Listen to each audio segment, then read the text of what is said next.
Salut les amis, salut la tribu, première vidéo de l'année 2020, c'est parti. Qu'ont-ils à y gagner? Qu'est-ce que ça leur rapporte de faire ça? C'est ce qu'on va essayer de comprendre. Et depuis cette pandémie, il y a une question où il n'y a pas de réponse, où le poisson est noyé, mais d'où vient ce putain de virus? D'où est-ce qu'il vient exactement? Est-ce qu'on a la réponse? Est-ce qu'on sait avec précision comment tout ça a démarré? Analysons la situation. Au départ, on nous a dit que ça venait de Chine, que c'était un virus chinois, et que ça venait des laboratoires chinois, que c'était les Chinois qui l'avaient préparé, enfin fabriqué, pardon. Ensuite, on nous a dit, non, c'est un virus fabriqué par les Français en Chine. Enfin, là, c'est bizarre, un virus fabriqué par les Français en Chine, et ensuite on nous a dit, oui, mais c'est un virus qui a été transporté d'un laboratoire de type sécurité niveau 4 au plus haut, dans un laboratoire type sécurité niveau 2, et que là, il y aurait eu une fuite. Bon, en même temps, si tu prends un truc super dangereux, que tu le mets là où il n'y a pas trop de protection, tu as des grandes chances qu'il y ait un problème. Et il y a eu un problème. Seulement, on ne nous dit pas pourquoi il existe, ni comment, ni la réalité de ce virus. Il n'y a pas eu quelque chose de concret, de précis, sur l'existence de ce virus, d'où il vient et pourquoi il a été fait. Alors ce qui m'étonne le plus, c'est que il y a quelques années en arrière, peut-être même une ou deux décennies, je ne sais plus, où un virus était arrivé à nos portes, un virus hyper dangereux, le virus Ebola, qui te provoque une fièvre hémorragique, et je crois qu'en 3 jours, t'es plié. Voilà, extrêmement contagieux. Je crois qu'il y a plusieurs facteurs de contagion, notamment dans l'air. Et ce virus, pourtant, on l'a circonscrit. Il n'a pas dépassé un certain périmètre, on va dire. Il n'est pas devenu pandémie mondiale, celui-là. Pourquoi le coronavirus, enfin le Covid-19, lui, c'est devenu une pandémie? Pourquoi? Je n'aime pas les complots, je ne suis pas du tout complotiste, mais il y a énormément d'incohérences. Il y a vraiment... on a vraiment besoin d'explications, le public. Alors en plus, toutes les infos que nous donnent les politiciens, tout ce qu'on nous donne comme info, soit sont incohérentes, soit se contredisent. On a vraiment l'impression que les politiques, les grandes instances, n'en savent pas plus que les autres. Ils font comme si. Et le pire, c'est que certains chefs d'État, notamment comme le Brésil et les États-Unis, donc Trump, eh ben, ils font comme si le virus n'était absolument pas dangereux, provoquent des contaminations de ouf, puisqu'ils font des meetings sans masque, ils préconisent pas de port de masque, pas de gestes de précaution, et du coup, ça crée des foyers, des clusters, mais absolument gigantesques.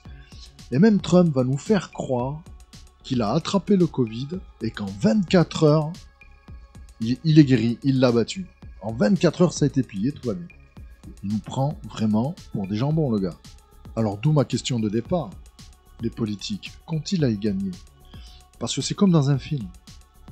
Quand tu sais pas, tu demandes à qui profite le crime, le problème, la situation. Et là, c'est très bizarre. Qu'est-ce qu'ils ont à y gagner? À quoi ça leur sert? Et le médical? Alors ça, tu vois, il y a des métiers que tu fais par vocation. Alors tu le choisis parce que c'est un peu ta mission de vie. Tu veux être utile.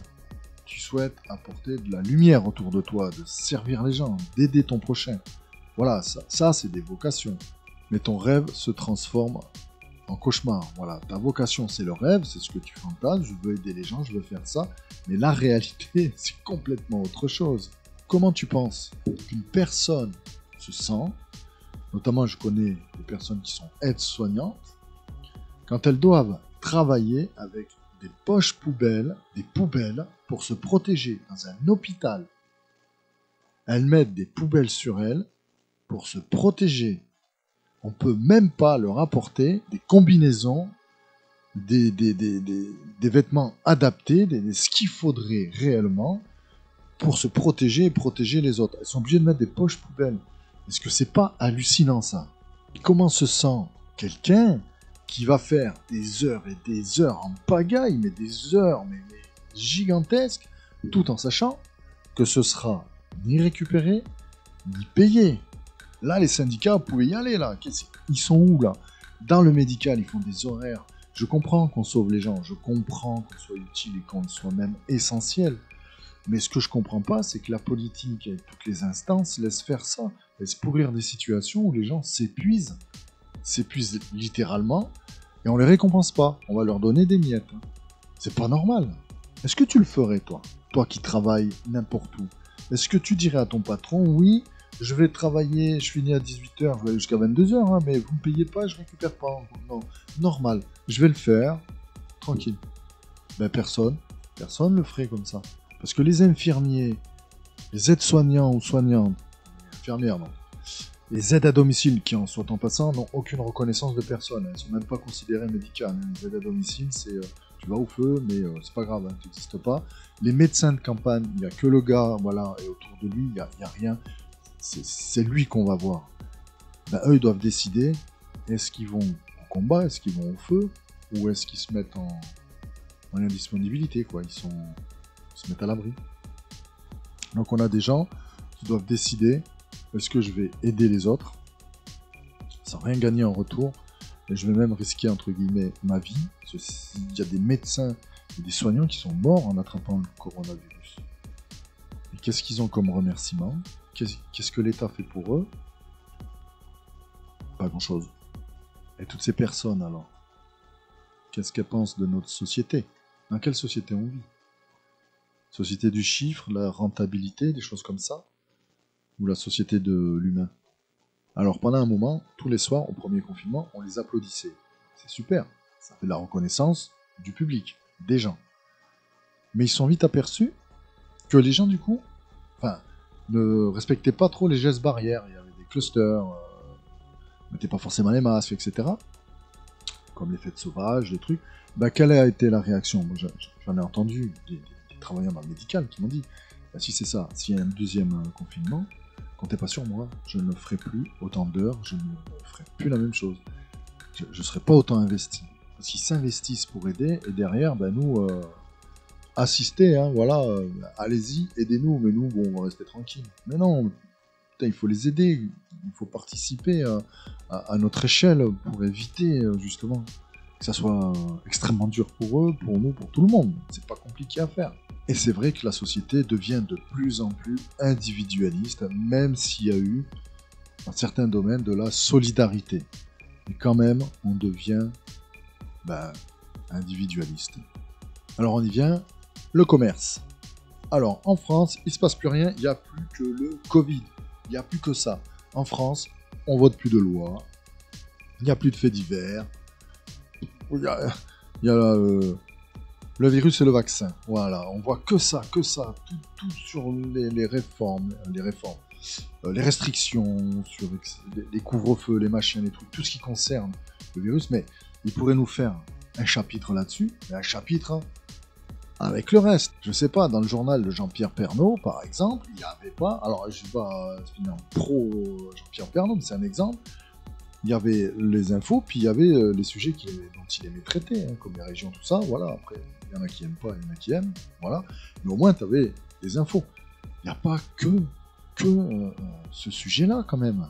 Évidemment, il y a aussi les stars au niveau du virus, comme le professeur Raoult, tel je dis mal, on s'en fout, de toute façon, il finit en procès. Tout ça pourquoi? Parce qu'il a dit des choses, appliqué des choses dont lui-même pensait que c'était la vérité, lui-même pensait que c'était le plus raisonnable, ce qu'il fallait faire pour les gens. Alors, on s'apercevra dans quelques années qui a raison ou pas, mais pour l'instant, on ne sait pas trop tout ça, qui a raison, qui a tort. Et lui, il va en procès parce qu'il était au bout de ses convictions. Alors, est-ce que c'est bien, pas bien? Je sais pas, dites-moi en commentaire, est-ce qu'un médecin doit aller au bout de ses convictions, quitte à être hors la loi, ou est-ce que non, il doit attendre d'avoir vraiment toutes les autorisations pour le faire? Moi, je pense qu'il y a un peu des deux, je sais pas trop quoi penser, en fait, voilà. Dites-moi vous, quel est votre avis là-dessus? Alors les commerces dans tout ça, alors les commerces, on va faire un tour vite fait, c'est une aberration. C'est un truc de malade. Ils nous prennent pour des jambons, je suis poli. Alors c'est aberrant. Les décisions, c'est n'importe quoi. Par exemple, on va ouvrir des grandes surfaces où on peut mettre des centaines de personnes dedans, non ventilées. Il n'y a pas de système de filtrage d'air, d'aération, etc. Très très peu. Mais en même temps, on va fermer ta coiffeuse où tu rentres à 2 personnes. c'est-à-dire 2 personnes qui vont être forcément à plus d'1,50 m, avec le masque, il y a le gel. Tu peux même rentrer chacun son tour en fait.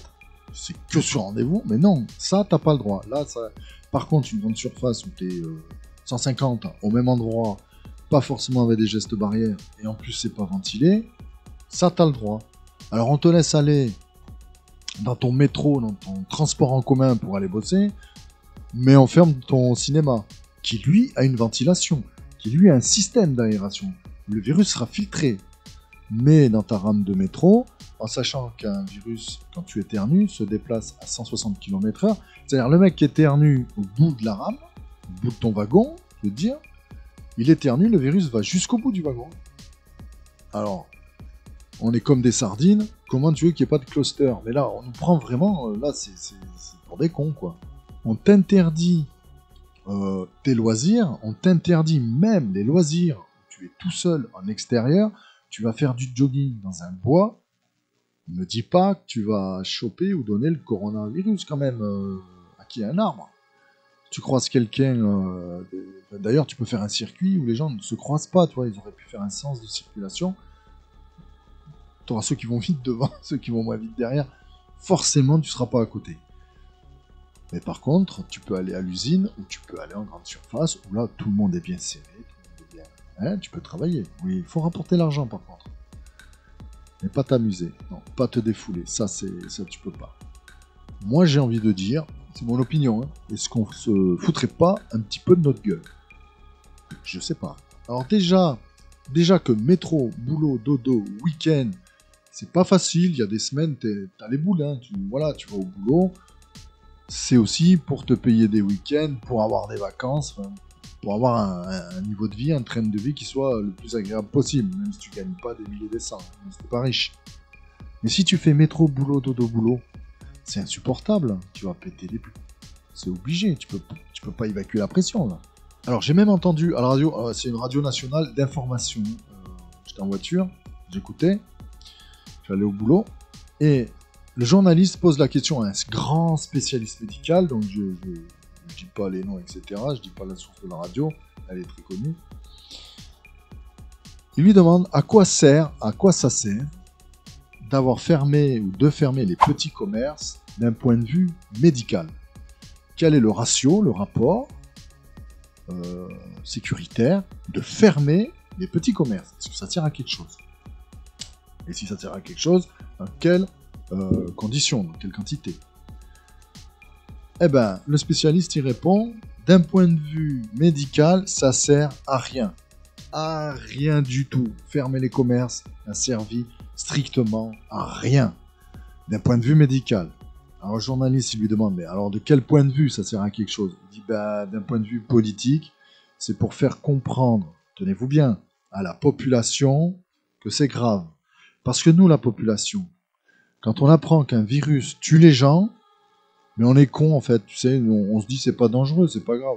Nous, hein, on est des blaireaux, ouais, on est teubés. Un virus tue les gens, mais pour nous dire que c'est grave, on ferme les commerces, comme ça ils vont comprendre. On est trop cons. Mais vraiment, il faut vraiment que les politiques ils se reprennent en main, hein, parce que là, ils vont partir en sucette. Là, les Français, à un moment donné, ils vont s'énerver. Ça commence. Je disais, petit aparté, je saute mes notes. Au premier de l'an, j'ai dit à ma femme, tu vas voir, en Bretagne, ils rigolent pas.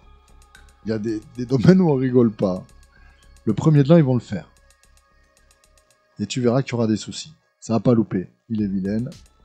Une rave partie, une petite fiesta de jeunes. Les flics arrivent, ils ont caillassé, brûlé la voiture. C'était à 100% sûr.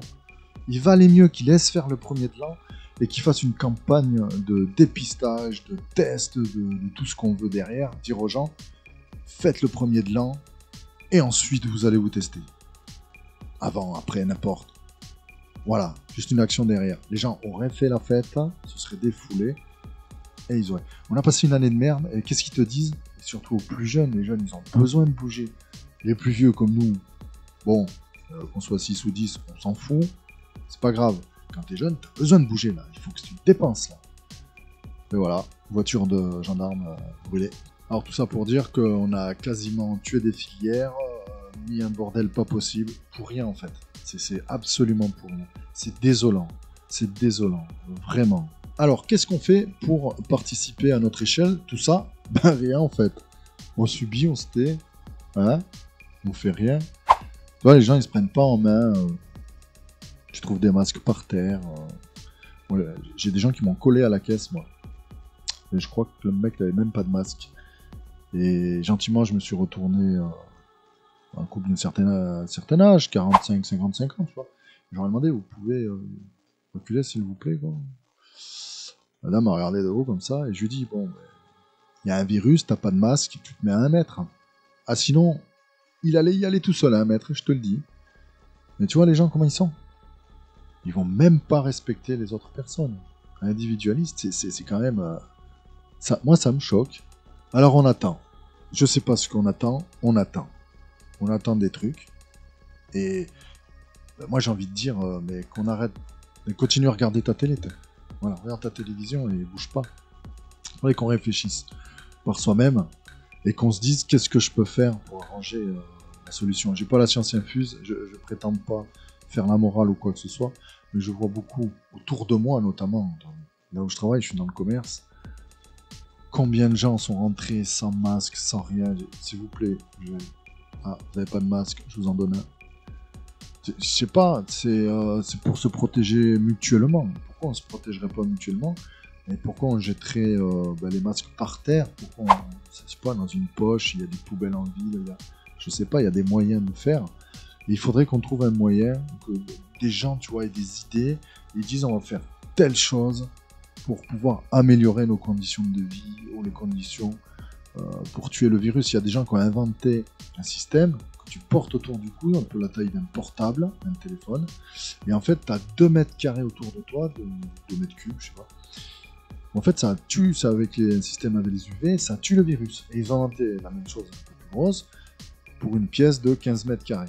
Donc on pourrait avoir des systèmes de ventilation très rapidement, mettre en place, au lieu de dépenser de l'argent à la répression, mettre l'argent dans des systèmes comme ça, qui fait que tu vas au magasin, ça tue les virus à la limite. Tu rentres, ça te débarrasse de ton virus. Je sais pas, il y a des solutions. Il y a des gens qui ont inventé les choses. Ben non.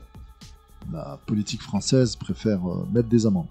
Alors c'est vrai que bon, il y a que les youtubeurs pros, enfin ceux qui vivent de ça évidemment, qui travaillent chez eux, qui sont confinés toute l'année, ils risquent pas grand chose, tu vois. C'est le seul public vraiment qui risque pas d'être atteint. Ils sont sauvés. Et moi je pose la question, donc est-ce que vous pensez que les mesures prises, ou la façon dont elles sont prises, vous conviennent, ou pour vous c'est autrement, voilà, c'est le bordel, ou alors il faut juste des réajustements. Qu'est-ce que vous en pensez? Dites-moi en commentaire. Faisons un débat là-dessus. C'est intéressant.